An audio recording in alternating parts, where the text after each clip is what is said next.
Okay, so do that in both of those things. Again, we'll see it play out. All right, now we got velocity as a function of position, and we got to go to position. So come down to this. Again, we have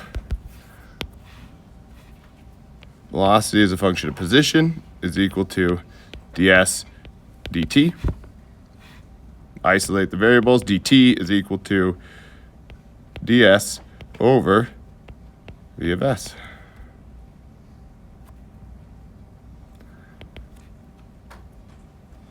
One over v of s dt, or ds rather. Integrate d naught to t, s naught to s. And then when you get out of this, s is a function of time. In this case, you would carry out integration and solve for s. I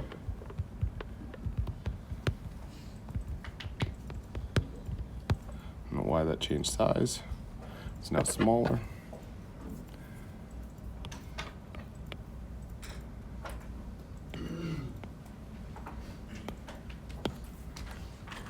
Okay, clear as mud. I will say, like I said, I think I said that a couple of days ago. I think starting out this semester, this is the most difficult part of class, because you're just like, God, when do I integrate? When do I not integrate? How do I integrate? I don't want to integrate. I hate integrating, right? And then which method do I use?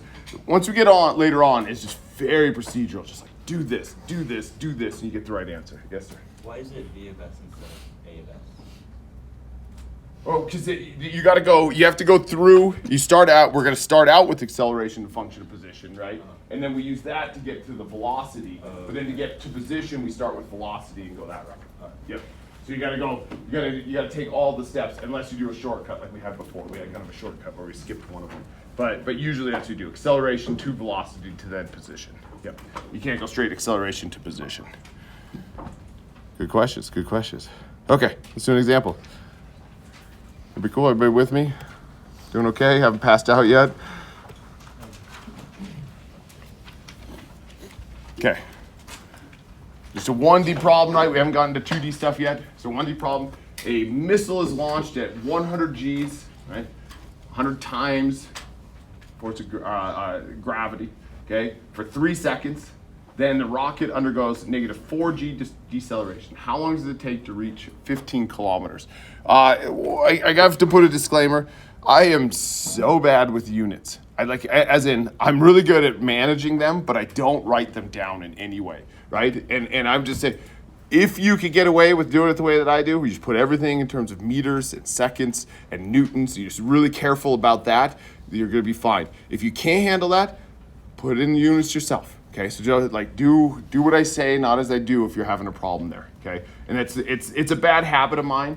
I've made it this far in my career with being really loose with my units. You know, I'm just gonna keep doing it. I'm not changing it, dog. I'm not gonna do it. I'm not gonna start putting it in there. So I'm gonna point that out. So you can't be I pointed out my weakness. All right. So again, I guess my point there is just be careful, because it says, how long does it take to get to 15 kilometers? Everything we're going to do is in meters per second, and then just be careful that last one, the 15 kilometers. Okay, so this is kind of a two-part problem, right? We have acceleration, all right, a constant acceleration of 100 Gs for 3 seconds, and then boom, we switch over and we do another constant acceleration with negative 4 Gs after the first 3 seconds. And so we're going to break this up into two different problems, kind of. We're going to have the first 3 seconds and then after that, okay? So let's do that, first 3 seconds.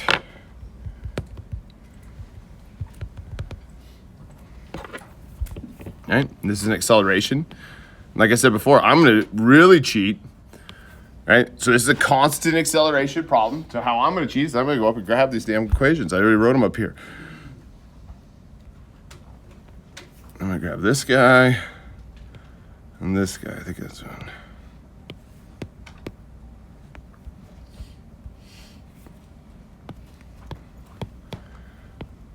Okay. That's really cheating, but that's okay. I'm all right with it. Right? So again, they give us the acceleration for the first 3 seconds. I looked up, there's a constant acceleration. I look up in my notes and say, well, what do I use for constant acceleration? Well, I derived this equation from before. I'd be fine with you just jumping to this point for this, right? You don't have to go through and carry out the integrals to demonstrate that you know what these things came from. But this is what I do, okay? So at this point right here, right, I just substituted in the right variables. Constant acceleration, I got to go to velocity first. I'm going to need to know the velocity after the first 3 seconds, right? Because it's going to start decelerating after that. And then I'm also going to need to know how far it's gone after the first 3 seconds. And so I need to go acceleration to velocity to then position, right? And then I'll go to the second part of the problem. All right, so now this thing, let's put in some variables. A naught in this case is going to be 100 G's, right? So that's 100 times a G is 9.81. Right? We're going to call it 9.81. I got a lot of students that coming off of high school physics, they want to just call it 10, right? But we're engineers now, we're going 9.81 for our acceleration of gravity in meters per second squared, right? So that's 100 G's is what that is, okay? And then this is going from T naught, or from T to T naught, and T naught in this case is 0, starting out 0 seconds, right? And so then what we get, if you just carry that thing out, put in velocity of t equals 3 seconds. So you would just put in 3 in where that t is at, and you get 2,943 meters per second.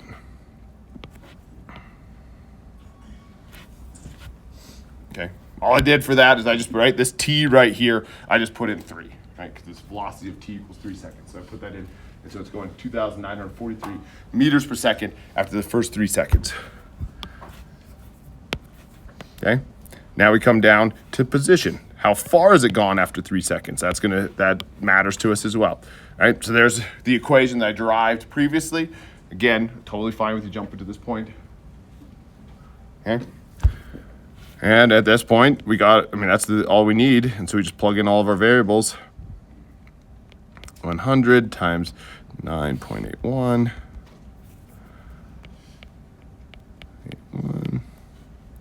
Times t squared all over 2. In this case, right, V naught is starting out at rest, so that V naught's going to 0. And it started out with 0 position, so S naught's going to 0. So that's all we have for that equation. V naught 0, starting out at rest. S naught 0, starting out with 0 position. And so it's just going to be that acceleration component. And so again, if you plug in t equals 3 seconds, S at t equals 3 is equal to 4,414.5 meters. Okay. So after 3 seconds, it has that velocity and that distance traveled. Okay. That's the first 3 seconds. We switch over to the second 3 seconds. Or sorry, not the rest of the time, not 3 seconds. Deceleration.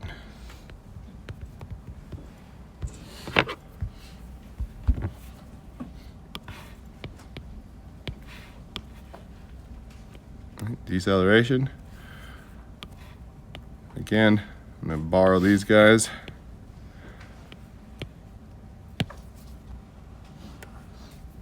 Right, it's negative 4 G's.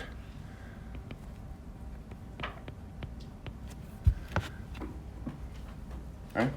So again, constant acceleration. And we're doing one in a few minutes where the second stage is acceleration a function of velocity. But in this case, it's just constant acceleration, so I use those same equations again. Okay. Now though, we just plug in the variables at this point. Okay. This is negative 4. Because it's negative 4 G's, so negative 4 times 9.81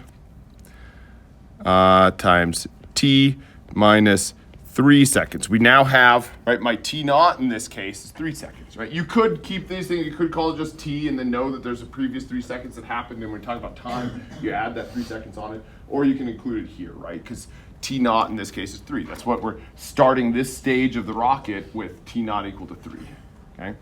And then also the V naught that's floating around there, right? Plus the initial velocity. Well, the initial velocity we just got up above. It's 2943.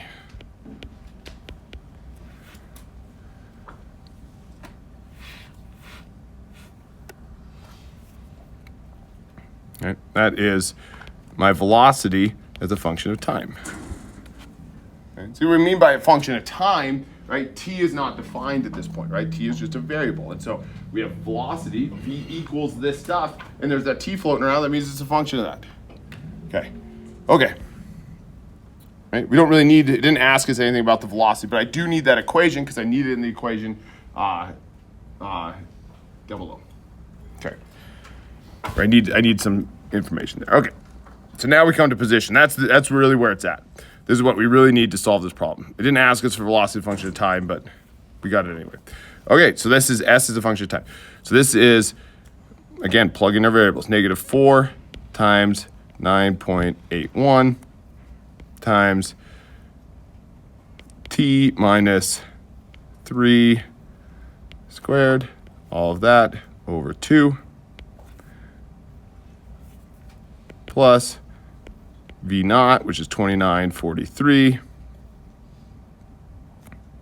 times T minus 3, plus S naught is 4414.5.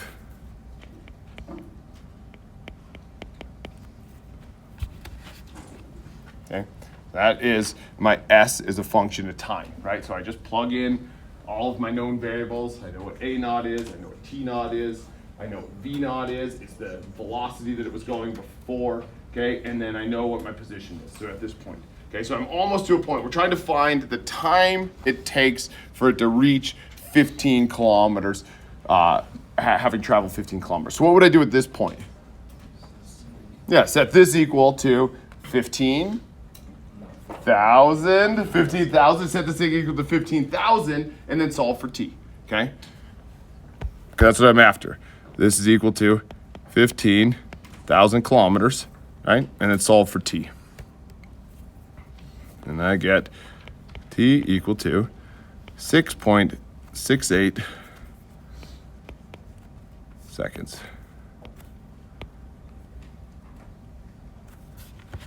Okay.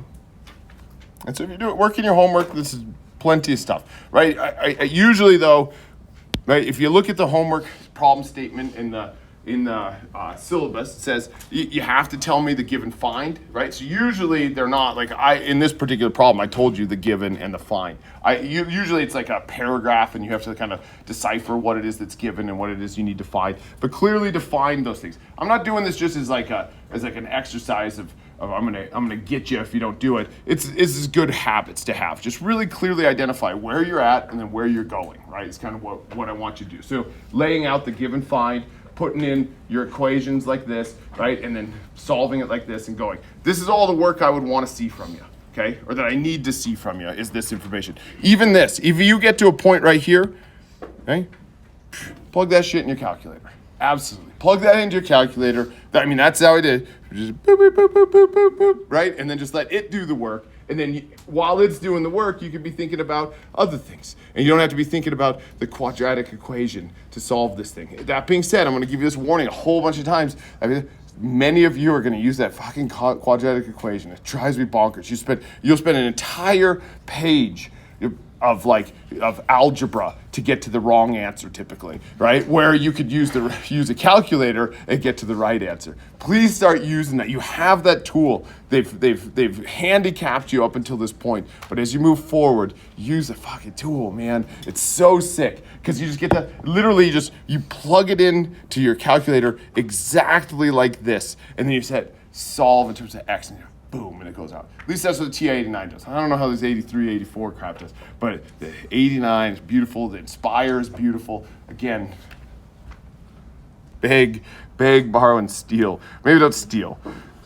Don't steal people's calculators, but it's time, okay? Because you don't want to waste time on algebra, right? Any questions about that one? We have 10 minutes. Let's do this other one. All right.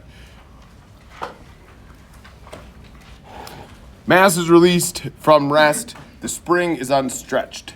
Okay, so this is the system I have beautifully drawn on the right here. There's mass, that's unstretched spring, it's being held at a certain position, and then it's released, okay?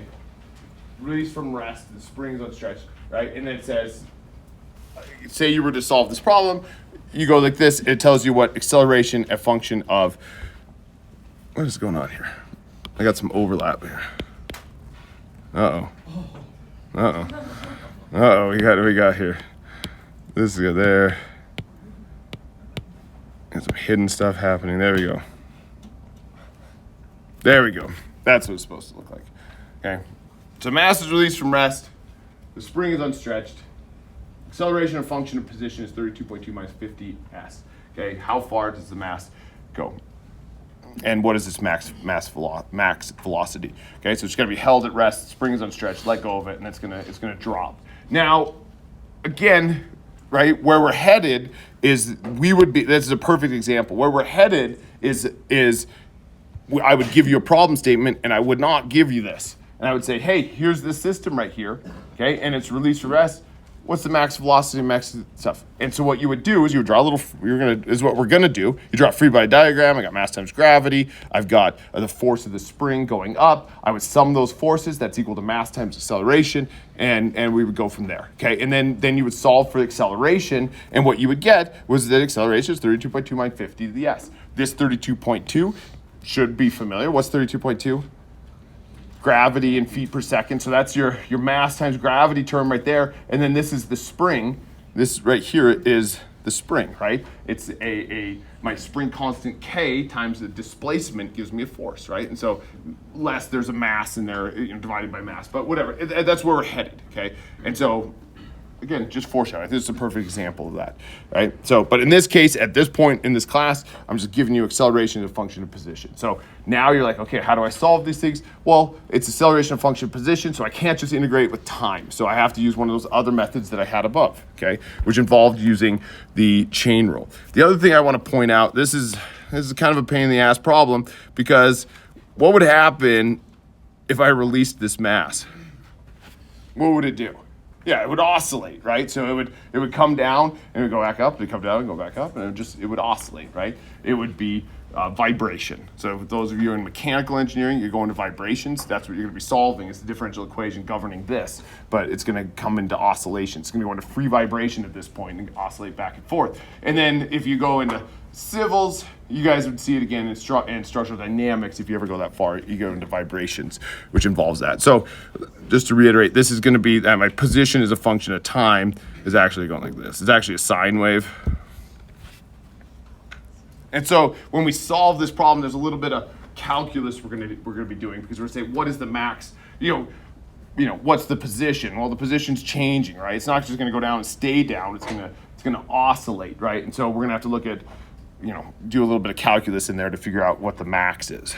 All right, so back to this. A of s, acceleration of function of position, is equal to dv dt. You could just jump to the point of where we use this. I like to just redo it here. dv ds dt, just so you can kind of see it at play. That's just the velocity. A of s is equal to dv ds times v. A of s ds is equal to v dv. You could jump to this, right? If you look back in your notes and you'd say, oh yeah, you have to do this chain rule, and we got to a point where it's A of s ds is v dv. Okay, so at this point, we could put in what A of s is. I know what A of s is. Right? That was given to us in the problem statement. So this is going to be 32.2 minus 50 s ds. Integrate from 0 to s. Starting out at 0 position, and it's going to s that we don't know yet. Integral from 0 to v of v dv.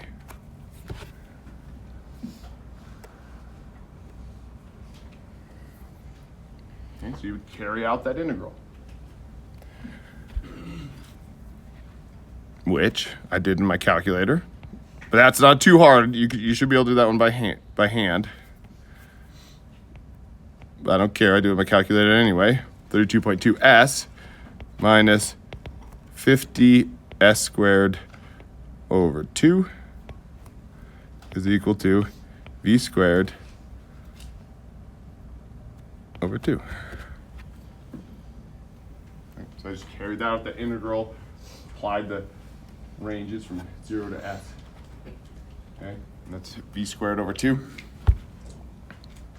Okay, and then at this point, this is what I said before, right? So we carried out the integral, and then we solved for v, right? So that's when I said that before, but you carry out the integral and then solve for the variable. So we're at that point right now, right? So we carried out that integral, and then there's that v over on the right there. I'm just going to solve for that. We're going to leave that as a variable, right? And so if you do that, plug that son of a bitch in your calculator, I get v of s is equal to the square root. Ooh, look at that. 2 times the quantity, 32.2 s minus 50s squared over 2.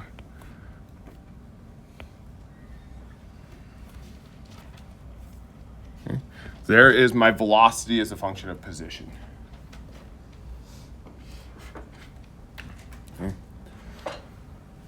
So I did just solve for that velocity there. Now, so what do I do at this point? Right. So now I have velocity as a function of position. I'm trying to find the max velocity and the max position. When am I going to get the when am I going to get the max position? What's velocity going to be doing? 0. 0. Right? Velocity is going to be 0, right? It's going to be right down here. Right? We're going to release it. I guess it's more of a cause. It's going to be on one of these points right here. When my velocity is 0, it's right at the turnaround point. You imagine you drop it and it's going down, and its velocity is getting less, and it gets to a point where it's going to be 0, and then it's going to start accelerating, or it's going to start having velocity the other direction. So right when it hits that velocity equal to 0 is when we're going to get that max position. So at this point right here, you set this equal to 0, right? And we solve for s. Right? S is equal to 1.288 feet.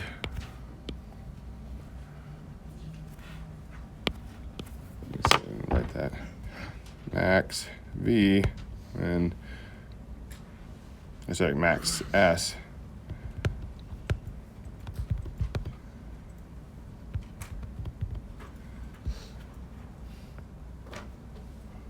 Right. That's some calculus stuff too. If you think about when you're finding limits, right? Take the derivative of the position that's equal to 0, which is velocity in this case, and you solve for that and it gives you max position. Cool? Cool. All right, and then last little thing here, we're going to get the max velocity when the acceleration is equal to 0, right?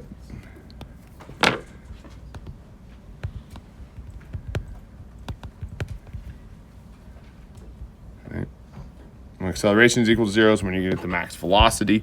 And so I know what my acceleration is that was given to us. Acceleration to function of position is equal to 0 is equal to 32.2 minus 50s. I could solve for that s. S is equal to 0.644 feet. Okay. So I'm going to get my max. Velocity when my acceleration is equal to 0. That's going to happen when my position is equal to 0.644. What do I do with the 0.644 to get my max velocity? Plug it in my equation right here, right? I just derived my equation for my velocity as a function of position. So I just take that position and I put it back into my velocity as a function of position, and boom. I get this. Velocity at s equals 0.644 is equal to 4.55 feet per second.